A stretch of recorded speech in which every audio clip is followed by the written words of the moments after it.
তৃণমূলের ঝান্ডা দেখি রুজাব, কিন্তু কি অবস্থা, এরকম করলে তো মানুষের ভোটের কোনো দামই থাকবে না। मशीन ईवीएम नंबर लिस्ट करो। ये तो ईवीएम नंबर कितने हैं ऑब्जर्वर सर? ईवीएम नंबर कितना है? ईवीएम नंबर का वोट हर एक ईवीएम को सर, ये जो रिजर्व ईवीएम है, मैंने अभी डिस्ट्रिक्ट कलेक्टर को भी अभी मैंने कॉल करके बोल दिया है कि ये सारा जो है नहीं, इसके से तीन हर जगह में हो सकता है ना। तीन गाड़ी था, एक खोला है, एक पूरा ओपन है, एक पूरा ओपन है। तो इसका मैं प्रॉपर डिटेल्ड इन्वेस्टिगेशन करवा रहा हूँ सर। सिर्फ 2 घंटे दीजिए मुझे।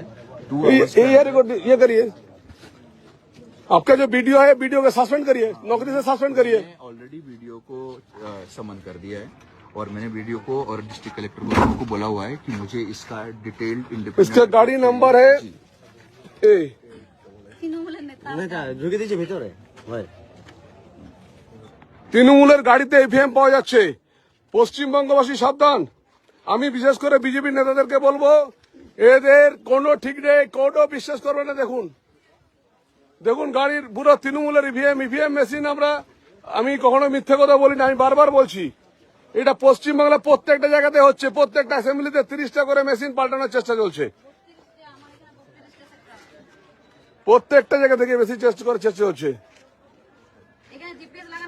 আমাদের চন্দনা বাউরি এটা লক্ষ্য করেছেন, জিপিএস এনে করেছে, কিন্তু জিপিএস কিচ্ছু নেই, গোটাটাই জালিয়াতি।